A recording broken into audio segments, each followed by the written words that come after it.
Welcome to our next class. तो पूरी class में आपको बताया जा रहा था कि विलियन का डेफिनेशन और विलियन से संबंधित यानी विलियन के प्रकार, टाइप्स ऑफ सॉल्यूशन यानी विलियन के प्रकार के बारे में बताया जा रहा था।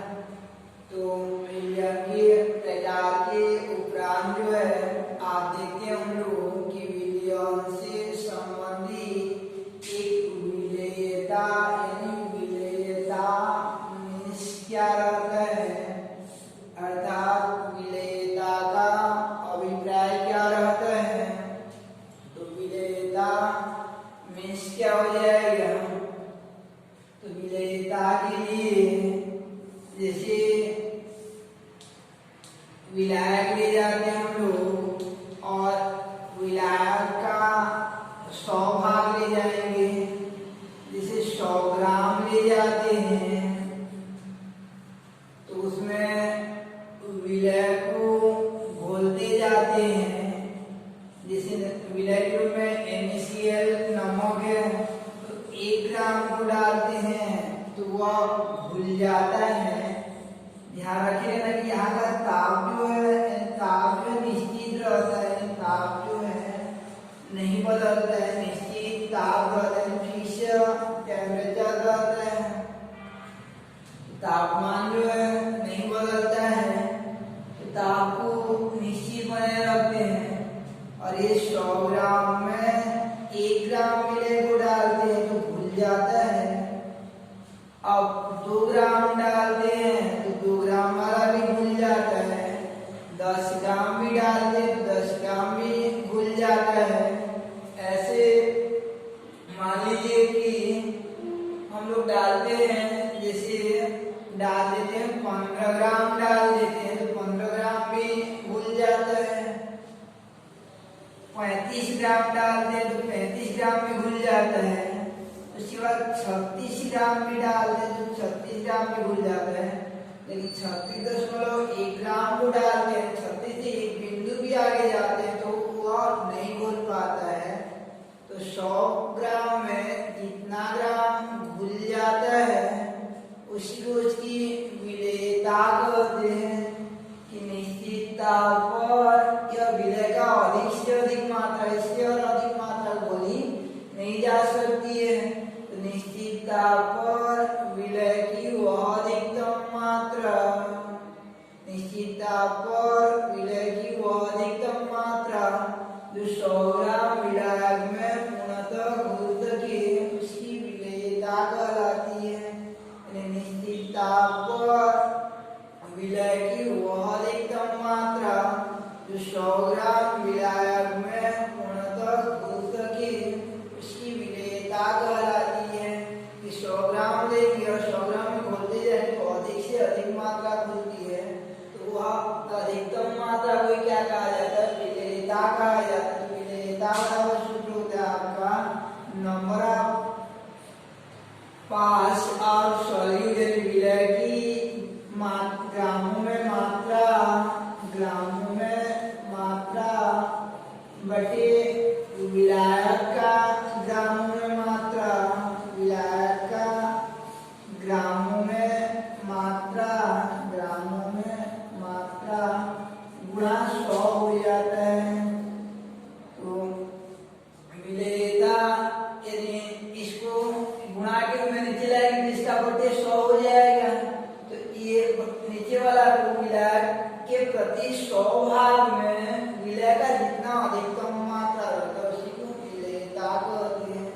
इस प्रकार डेफिनेशन हो जाएगा आपका विलेयता का कि निश्चित ताप पर विलेय की वह अधिकतम मात्रा, यानी निश्चित ताप पर विलेय की वह अधिकतम मात्रा जो 100 ग्राम विलायक में पूर्णतः घुल सके विलेयता कहलाती है।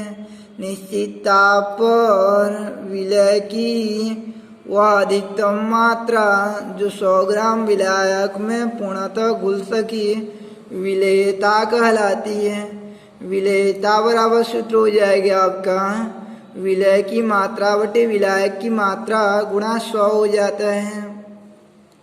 अब आगे देखते हैं हम लोग कि विलयन की विलेयता को प्रभावित करने वाले कारक विलयन की विलेयता को प्रभावित करने वाले कारक। तो विलयन की विलेयता को प्रभावित करने वाले कारक में से पहला रहता है आपका कि विलयन की विलेयता को प्रभावित करने वाले कारक में पहला विलय की प्रकृति। तो विलय की प्रकृति, तो विलय जो है दो प्रकार का रहता है, एक ध्रुवीय विलय होता है, दूसरा जो है अध्रुवीय विलय रहता है। एक ध्रुवीय विलय हो जाएगा, दूसरा अध्रुवीय विलय हो जाएगा। तो अध्रुवीय ने कहा जैसे आपको बताया गया था अध्रुवीय अणु N2O2H2 यानी ये जो अध्रुवीय हो जाते हैं।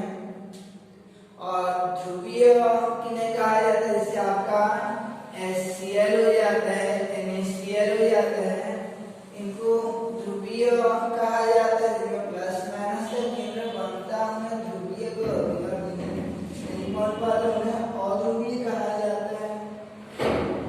तो इस प्रकार से ये ध्रुवीय विलयक जो है यानी ध्रुवीय पदार्थ अर्थात ध्रुवीय पदार्थ जो रहते हैं वे ध्रुवीय विलायक जैसे जल में घुलेंगे। जल जो ध्रुवीय विलायक रहता है H2 जिसमें संरचना इस प्रकार रहता है आपका धनायन और ऋणायन, तो यह ध्रुवीय विलायक है।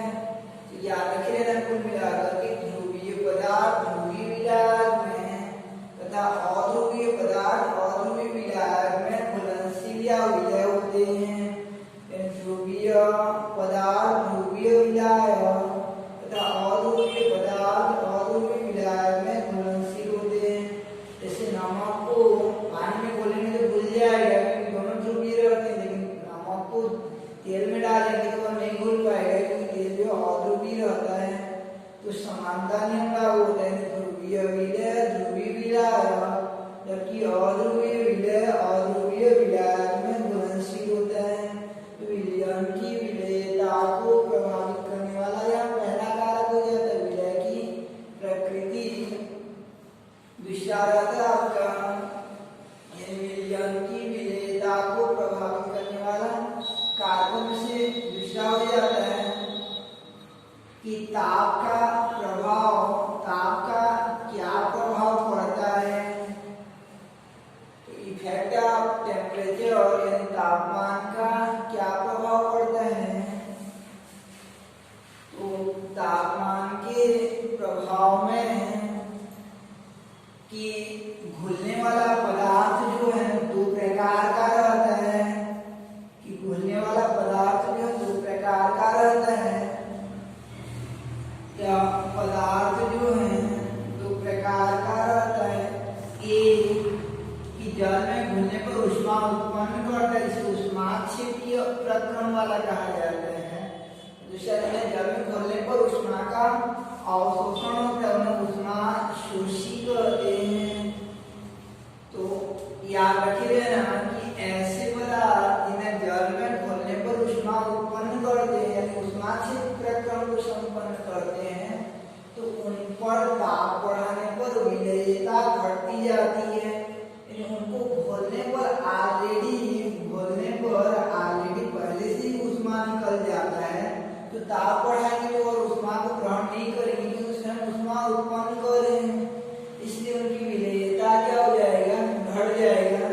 जबकि ऊष्मा शोषी प्रक्रम क्या होगा कि अगर किसी पदार्थ को जल में घोलेंगे या विलायक में घोलते हैं तो ऊष्मा का अवशोषण होता है, तो आप ताप बढ़ाएंगे तो और अवशोषण होगा जिससे विलेयता और बढ़ती जाएगी।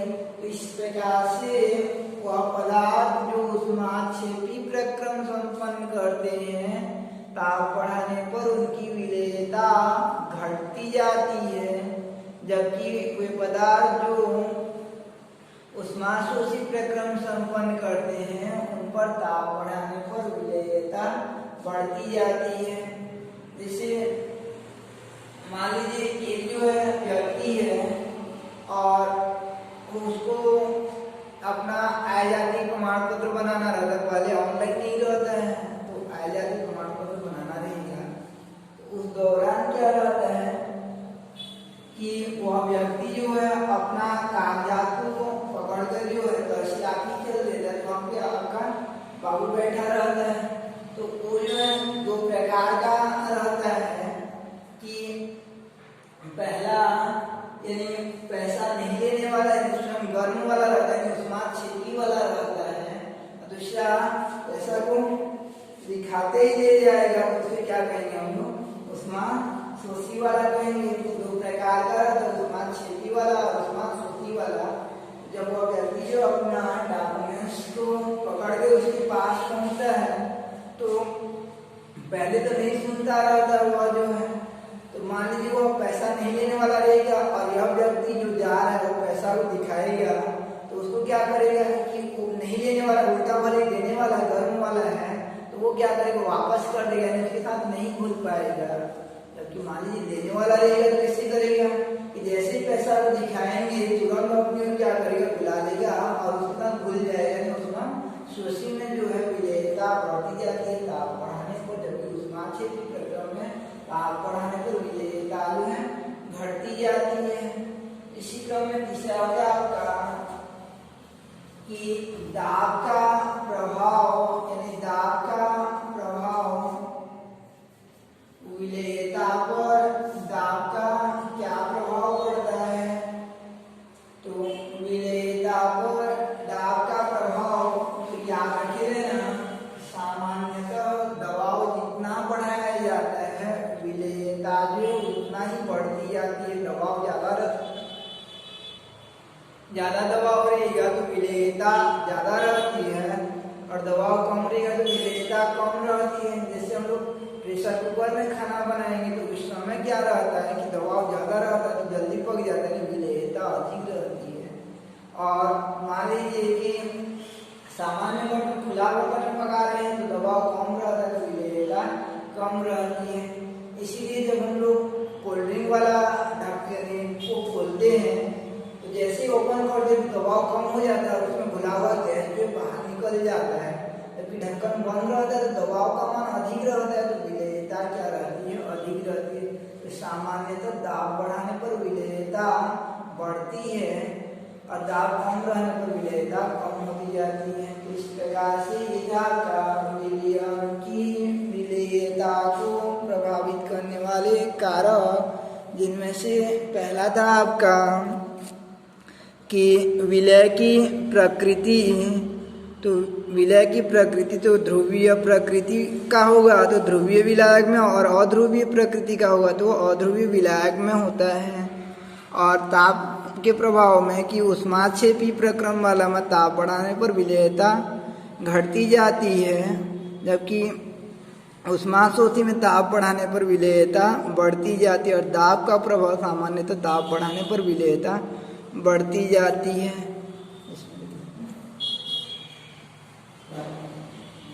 तो ये था आपका विलियम की विलेयता को प्रभावित करने वाले कारक। इस बात देखते हैं हम लोग कि विलियम की विलेयता से संबंधित चौथा या नोट्स में कि जालक ऊर्जा का मान जो है, जालक ऊर्जा का मान अगर विलायकन ऊर्जा से अधिक हो जाता है, जालक ऊर्जा का मान विलायकन ऊर्जा से अधिक हो जाता है, विलायकन ऊर्जा से अधिक हो जाता है तो वह अविलय रहता है, वह विलायक में अविलय रहता है। और दूसरा कि अगर जालक ऊर्जा का मान जो है, जालक ऊर्जा का मान जो है लेस देन होता है विलायकन ऊर्जा, यानी विलायकन ऊर्जा से कम रहता है तो वह विलय रहता है, घुल जाता है जल में जो है। तो देखते हैं एक बार जो है विलायकन ऊर्जा और तो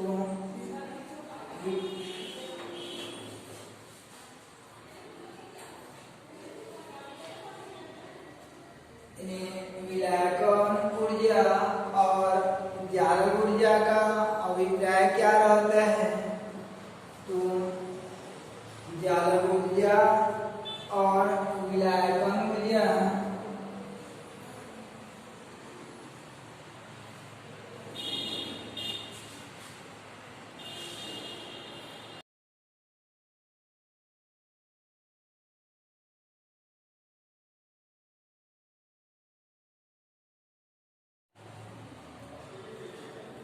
तो विलायकन ऊर्जा जालक ऊर्जा से पहले स्पष्ट हो जाते हैं कि जालक ऊर्जा किसे कहा जाता है। तो ज्ञान में आपको बताया गया था जालक ऊर्जा मीन्स क्या रहता है। तो जैसे NaCl यौगिक रहता है, उसका संरचना भी पढ़ चुके हो कि प्रत्येक आयन 6 क्लोराइड आयनों से बंधा रहता है स्थिर विद्युत आकर्षण बल द्वारा। तो एक मोल आयनिक क्रिस्टल लेंगे और उसको धनायन व ऋणायन के रूप में तोड़ेंगे और गैसीय आयन के रूप में तोड़ा जाता है, धनायन ऋणायन के रूप में तोड़ा जाता है। तो अवयवी आयनों में विभक्त करने के लिए आवश्यक ऊर्जा को जालक ऊर्जा कहते हैं। एक मोल आयनिक क्रिस्टल को अवयवी आयनों में विभक्त करने के लिए आवश्यक ऊर्जा को जालक ऊर्जा कहते हैं। जैसे दो व्यक्ति रहेंगे, एक दूसरे के हाथ को पकड़े रहेंगे तो उनको अलग अलग करने के लिए हमको जितना मेहनत करना पड़ता है उसी को जालक ऊर्जा कहते हैं। दो फ्रेंड रहेंगे और दोनों को के भी दुश्मनी लाना रहेगा हमको, तो हमको जितना मेहनत करना पड़ेगा वो क्या हो जाएगा, आपका जालक ऊर्जा हो जाता है। अवयवी आयन तोड़ने के लिए आवश्यक ऊर्जा को जालक ऊर्जा कहते हैं। अब यह धनायन और ऋणायन के रूप में जैसे टूट जाएगा, अवयवी आयनों के रूप में जैसे विभक्त हो जाता है, तो जल जैसे विलायक के रूप में लेंगे, जल को विलायक के रूप में लेंगे तो ये सोडियम आयन जल अर्थात विलायक के अंदर जैसे प्रविष्ट होता है, तो जल या विलायक में जैसे प्रविष्ट होता है तो जल का अणु जो है ध्रुवीय प्रकृति का रहता है, यानी धनायन और ऋणायन के रूप में वेरिएबल रहता है, धन और ऋण के रूप में छूटा रहता है, प्लस माइनस के रूप में जो है यह ब्रेक रहता है, धनायन और ऋणायन के रूप में टूटा हुआ रहता है। तो इस दौरान जल के अंदर या विलायक के अंदर यह धनायन ध्रुवीय अर्थात ध्रुवीय वाले पदार्थ का आयन जैसे प्रविष्ट करता है, तो ये विपरीत आवेश होने के कारण इनके मध्य आकर्षण बल लगने लगता है, यानी एक आकर्षण बल लगने लगता है। और आकर्षण जब भी आयनों के मध्य आकर्षण बल लगती है तो याद रखिएगा वहां पे एनर्जी जो है रिलीज होती है, ऊर्जा जो है मुक्त होती है। तो याद रखिएगा आपको इलेक्ट्रॉन होता है, तो जब इलेक्ट्रॉन को प्रविष्ट कराते हैं, नाभिक और इलेक्ट्रॉन को जोड़ते हैं तो उनके मध्य ऊर्जा क्या होता है, मुक्त होता है। उसी ऊर्जा को इलेक्ट्रॉन का पूरा करते हैं। तो जब भी बंध बनता है या आकर्षण बल लगती है, जब बंध बनता है या आकर्षण बल लगती है तो उस समय ऊर्जा मुक्त होती है। तो यहाँ पे ये आयन और ये विलायक के आकर्षण बल के फलस्वरूप मुक्त होने वाला ऊर्जा को जालक ऊर्जा मुक्त होने वाला ऊर्जा को कहते हैं यानी विलायकन ऊर्जा कहा जाता है। मुक्त होने वाला ऊर्जा को विलायकन ऊर्जा को। विलायकन ऊर्जा का डेफिनेशन क्या हो जाएगा कि किसी विलय पदार्थ को विलायक में मिलाने पर विलय के किसी आयन व विलायक के मध्य आकर्षण बल के फलस्वरूप मुक्त ऊर्जा को विलायकन ऊर्जा कहते हैं। कि किसी पदार्थ को जल अथवा विलायक में घोलने पर पदार्थ के आयन व विलायक के मध्य आकर्षण बल के फलस्वरूप मुक्त ऊर्जा को विलायकन ऊर्जा कहते हैं। यदि विलायक के रूप में जल हो तो याद रखिए नहीं, यदि विलायक के रूप में जल हो तो उसे जलयोजन ऊर्जा कहा जाता है। हाइड्रेशन एनर्जी कहते हैं, जलयोजन ऊर्जा कहते हैं। तो तोड़ने के लिए आवश्यक ऊर्जा को क्या कहा जाता है? जालक ऊर्जा। और आकर्षण के फलस्वरूप मुक्त ऊर्जा को क्या कहते हैं? विलायकन ऊर्जा। तो जब तोड़ने वाला ऊर्जा ज्यादा लगेगा, ये मुक्त होने वाला ऊर्जा से तोड़ने के लिए ज्यादा मेहनत करना पड़ेगा। जितना पास मुक्त होने वाला है तो उससे अधिक लग रहा है तोड़ने के लिए, तो वह अविलय रहेगा। और जालक ऊर्जा लेन हो जाता है, जालक ऊर्जा का मान कम हो जाएगा, विलायकन ऊर्जा की तुलना में कम हो जाएगा। तो दौरान जल में या विलायक में जो है यानी विलय हो जाएगा तोड़ने के लिए, अर्थात जालक ऊर्जा का मान कम होगा तो वह विलय होगा, और जालक ऊर्जा का मान अधिक होगा तो अविलय होगा। तो ये था आपका विलयन की विलयता को प्रभावित करने वाले कारक व जालक ऊर्जा तथा विलायकन ऊर्जा का अवधारणा कि जालक ऊर्जा अधिक होगा तो अविलय और जालक ऊर्जा कम होगा। जालक ऊर्जा में तोड़ने के लिए ऊर्जा अगर कम होता है तो वह विलय होगा। तो ये था आपका विलयता व विलयता को प्रभावित करने वाले कारक।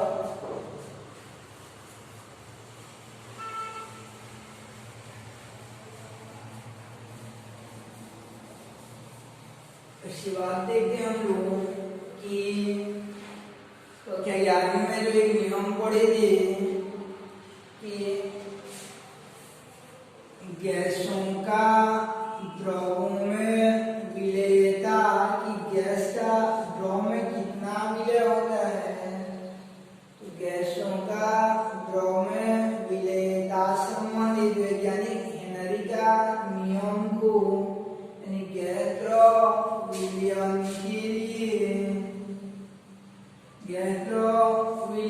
के लिए हेनरी का नियम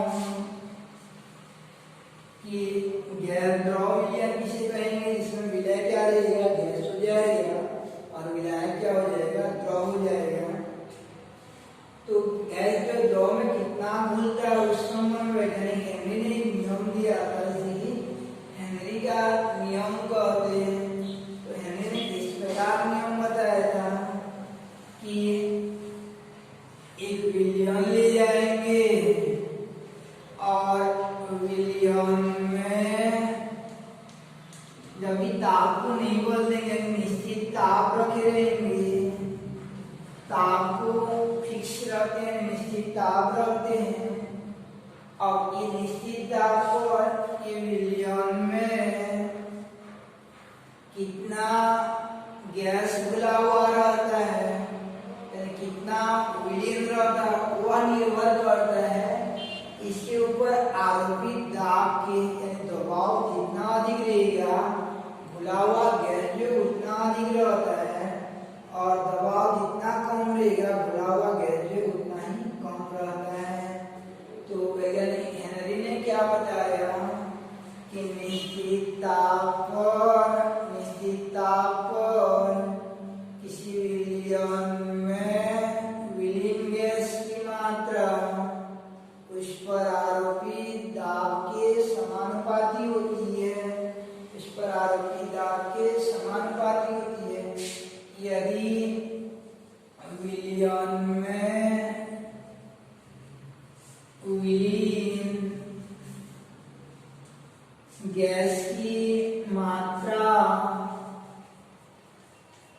स्मॉल m व आरोपित दाब स्मॉल pu, तो ये हो जाता आपका हेनरी के नियमानुसार। हेनरी नियम से हेनरी नियम क्या हो जाएगा कि घुला हुआ गैस की मात्रा जो है इस पर डिपेंड करता है, वो दाब के डायरेक्टली प्रोपोर्शनल होता है, समानुपाती चिन्ह को हटाएंगे तो नियतांक लगता है, इसे हेनरी नियतांक कहते हैं। तो ये हेनरी का नियम हो जाता है, इसी को कहीं 11वीं में एक बार पढ़ चुके हो आप लोग। तो इस प्रकार हेनरी नियम क्या कहता है कि निश्चित ताप पर किसी विलयन में विलीन गैस की मात्रा, निश्चित ताप पर किसी विलयन में विलीन गैस की मात्रा विलयन पर आरोपित दाब के समानुपाती होती है। यदि विलयन में विलीन गैस की मात्रा स्मॉल m व आरोपित दाब स्मॉल p हो, तो इस नियमानुसार m प्रोपोर्शनल टू p हो जाता है। तो आज पढ़े हम लोग, पहला था आपका विलेयता।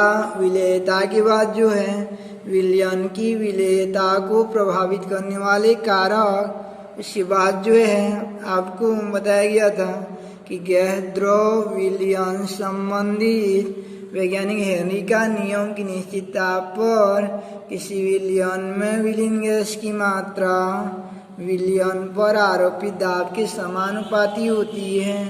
यदि विलयन में विलीन गैस की मात्रा स्मॉल m व आरोपित दाब p हो, तो इस नियमानुसार m प्रोपोर्शनल टू p या m बराबर kp हो जाता है। तो ये था आपका विलयन की विलेयता को प्रभावित करने वाले कारक।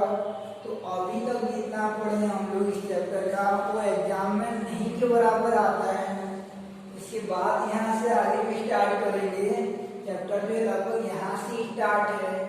तो आगे देखते हैं हम लोग कि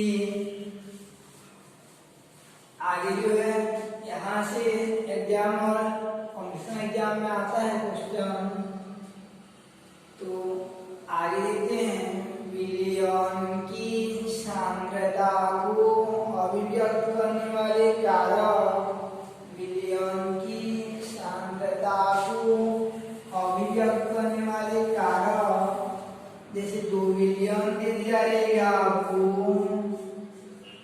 दो विलयन रहेगा और दोनों विलयन में से कौन जो है गाढ़ा विलयन और कौन जो है सांद्र विलयन रहेगा, तो उसको कैसे जानेंगे हम लोग। दोनों समान पानी टाइप का दिखता रहेगा, तो कौन अधिक गाढ़ा है, कौन गाढ़ा है, यानी आपकी भाषा में कौन अधिक सांद्र है और कौन तनु है, उसको कैसे करके पहचानेंगे। तो उसके लिए यानी विलयन की सांद्रता को प्रदर्शित करने वाले कारक, जो कि कक्षा 11 में आपको अध्ययन करवाया गया था। तो यहाँ पे केवल इसको ऐसे सिंपली देखेंगे और इससे संबंधित न्यूमेरिकल क्वेश्चन बाद में फिर सॉल्व करवाएंगे। तो विलयन की सांद्रता को अभिव्यक्त करने वाले कारकों में पहला था आपका द्रव्यमान प्रतिशत, द्रव्यमान प्रतिशत था। दूसरा था आपका आयतन प्रतिशत, यानी आयतन प्रतिशत, और तीसरा होता है आपका मोलरता और कैपिटल M से रिप्रेजेंट करते हैं। चौथा होता है आपका मोलरता, स्मॉल m से रिप्रेजेंट करते हैं। पांचवा होता है नॉर्मलता, जिसे कैपिटल N से रिप्रेजेंट करते हैं। और छठवां होता है मोल प्रभाव, यानी मोल फ्रैक्शन, जिसे कि कैपिटल यानी x से रिप्रेजेंट करते हैं। और सातवां होता है आपका कि ppm यानी पास पर मिलियन की सांद्रता को अभिव्यक्त करने वाले कारक हैं। इनका डेफिनेशन को 11 में बताया गया था और आपको वीडियो भी भेज दिया जाएगा इन साथियों की परिभाषा का, तो अलग से उसका बनाया गया तो उसको भेज प्रतिशत का डेफिनेशन था कि द्रव्यमान प्रतिशत द्रव्यमान के अनुसार विलय के भागों की वह संख्या होती है जो प्रति 100 भाग विलयन में घुली रहती है। दूसरा आयतन प्रतिशत आयतन के अनुसार विलय की वह मात्रा विलय के भागों की वह संख्या होती है जो प्रति 100 भाग विलयन में घुली रहती है। तीसरा था आपका मोलरता यानी प्रति लीटर विलयन में उपस्थित विलय के मोलों की संख्या को मोलरता कहते हैं। और चौथा मोलरता की प्रति किलोग्राम विलय में उपस्थित विलय के मोलों की संख्या को मोलरता कहते हैं। पांचवा होता है आपका नॉर्मलता कि प्रति लीटर विलयन में उपस्थित विलय की ग्राम तुल्यांक संख्या को नॉर्मलता कहते हैं। और छठवां मोल प्रभाव यानी विलयन के किसी घटक का मोल प्रभाव उस घटक के मोलों की संख्या तथा विलयन के कुल मोलों की संख्या के अनुपात के बराबर होते हैं। लास्ट में आपका ppm पास पर मिलियन। तो ppm का अभिप्राय है प्रति 10 लाख ग्राम विलयन में उपस्थित विलय की मात्रा को ppm कहते हैं। तो यहाँ का वीडियो जो है अलग से भेज दिया जाएगा आपको, केवल परिभाषा को ऐसे ही सिंपली देख ही रहना आप लोग। जिनमें से स्टार्ट किए थे हम लोग कि पहला था आपका आयतन प्रतिशत और द्रव्यमान प्रतिशत, दूसरा आयतन प्रतिशत और तीसरा था आपका कि मोलरता और उसके बाद जो है नॉर्मलता मोलरता, ऐसे करके ये पूरा 7 परिभाषा जो है। अब नेक्स्ट क्लास में हम लोग इस चैप्टर का आगे वाला भाग को स्टार्ट करेंगे। तो ये 7 परिभाषा को आपको अलग से भेज दिया जाएगा। तो आज के लिए इतना ही, नेक्स्ट क्लास में फिर आगे देखेंगे।